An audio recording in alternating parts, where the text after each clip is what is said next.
यशवा बाब 19। और दूसरा खुर्रा शिमौन के नाम पर बनी शमौन के कबीला के वास्ते उनके घरानों के मुआफिक निकला, और उनकी मिरास बनी यहूदा की मिरास के दरमियान थी। और उनकी मिरास में बैरसबा यासबा था, और मोलादा, और हिसार साउल, और बाला, और अज़म, और अल्तवलत, और बतूल, और हुरमा, और सिकलाज, और बैत मरकबौत, और हिसार सोमा, और बैत लिबाउत, और सारोहन।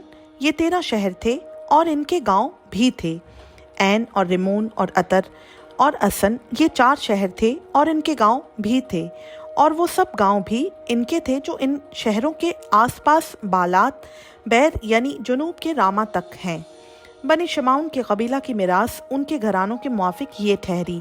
बनी यहूदा की मिल्कियत में से बनी शमौन की मिरास ली गई, क्योंकि बनी यहूदा का हिस्सा उनके वास्ते बहुत ज़्यादा था, इसलिए बनी शमौन को उनकी मिरास के दरमियान मिरास मिली।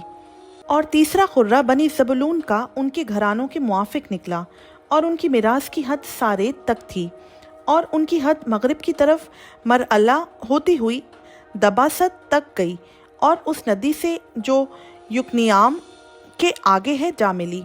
और सारेत से मशरक़ की तरफ मुड़कर वो किसलौत तबूर की सरहद को गई, और वहाँ से दबरत होती हुई यफनी को जा निकली, और वहाँ से मशरक़ की तरफ जत्ता हैफर और इता खाजीन से गुजरती हुई रिमून को गई, जो नेया तक फैला हुआ है। और वो हद उसके शुमाल से मुड़कर हनातोन को गई, और उसका खातिमा इफ्ताएल की वादी पर हुआ।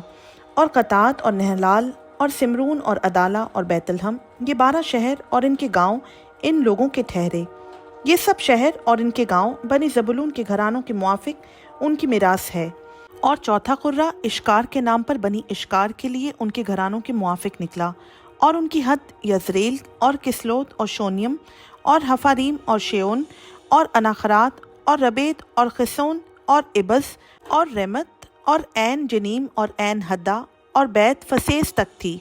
और वो हद तबूर, और शख्सिमा, और बैत शम से जा मिली, और उनकी हद का खातिमा यर्दन पर हुआ। ये 16 शहर थे, और इनके गांव भी थे। ये शहर और इनके गांव बनी इश्कार के घरानों के मुआफिक उनकी मिरास है। और 5वां खुर्रा बनी आशिर के कबीला के लिए उनके घरानों के मुआफिक निकला। और खिलकत, और हली, और बतन, और अक्षाफ, और उल मलिक, और अमाद, और मिसाल उनकी हद ठहरे। और मगरिब की तरफ वो करमिल और सहूर लिबनात तक पहुंची, और वो मशरिक की तरफ मुड़कर बैत दजून को गई, और फिर ज़बूलून तक, और वादी इफ्ताएल के शुमाल से होकर बैतल अमक और नफ़ी एल तक पहुंची, और फिर कबूल के बाएं को गई, और अबरून, और रहूब, और हमून, और काना, बल्कि बड़े सैदा तक पहुंची।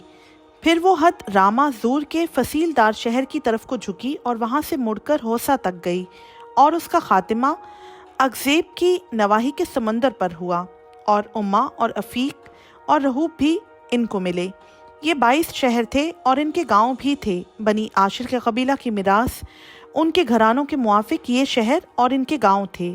छठा खुर्रा बनी नफ्ताली के नाम पर बनी नफ्ताली के कबीला के लिए उनके घरानों के मुआफिक निकला, और उनकी सरहद हलफ से और जानीम के बलूत से अदामी नखब और यबनी एल होती हुई लकूम तक थी, और उसका खातिमा यर्दन पर हुआ। और वो हद मगरिब की तरफ मुड़कर अरनूत तबूर से गुजरती हुई हुकूक को गई, और जुनूब में ज़बूलून तक, और मगरिब में आशिर तक, और मशरिक में यहूदा के हिस्सा के यर्दन तक पहुंची। और फसीलदार शहर ये हैं, यानी सिदीम, और सैर, और हमाद, और रक़त, और किन्रत, और अदामा, और रामा, और हसूर, और कादिस, और अदरई, और ऐन हसूर, और अरोन, और मिजदाल एल, और हुरीम, और बैत अनात, और बैत शम्स। ये 19 शहर थे, और इनके गांव भी थे। ये शहर और इनके गांव बनी नफ्ताली के कबीला के घरानों के मुआफिक उनकी मिरास है। और 7वां खुर्रा बनी दान के कबीला के लिए उनके घरानों के मुआफिक निकला, और उनकी मिरास की हद ये है: सरा, और इस्ताल, और एर शम्स, और शालबीन, और अयालोन, और इतला, और एलोन, और तिमनाता, और अखरून, और इल्तकैया, और जिप्तोन, और बालात, और यहूद, और बनी बरख, और जात रिमून, और मैं यरकून, और रिकून माँ उस सरहद के जो याफा के मुकाबिल है। और बनीदान की हद उनकी इस हद के अलावा भी थी, क्योंकि बनीदान ने जाकर लशम से जंग की, اور اسے سر کر کے اس کو تلوار کی دھار سے مارا اور اس پر قبضہ کر کے وہاں بسے اور اپنے باپ دان کے نام پر لشم کا نام دان رکھا۔ یہ سب شہر اور ان کے گاؤں بنی دان کے قبیلہ کے گھرانوں کے موافق ان کی میراث ہے۔ پس وہ اس ملک کو میراث کے لیے اس کی سرحدوں کے مطابق تقسیم کرنے سے فارغ ہوئے، اور بنی اسرائیل نے نون کے بیٹے یشوا کو اپنے درمیان میراث دی۔ انہوں نے خداوند کے حکم کے مطابق وہی شہر جسے اس نے مانگا تھا، یعنی افرائیم کے کوہستانی ملک کا تمنت سرا، اسے دیا، اور وہ اس شہر کو تعمیر کر کے اس میں بس گیا۔ یہ وہ میراثی حصے ہیں جن کو الیعزر کاہن اور نون کے بیٹے یشوا اور بنی اسرائیل کے قبیلوں کے آبائی خاندانوں کے سرداروں نے سیلا میں خیمہ اجتماع کے دروازہ پر خداوند کے حضور خرہ ڈال کر میراث کے لیے تقسیم کیا۔ یوں وہ اس ملک کی تقسیم سے فارغ ہوئے۔ خداوند کا پاک کلام کا پڑھا، سنا، سمجھا اور قبول کیا جانا ہم سبوں کے لیے باعث برکت ہو۔ آمین۔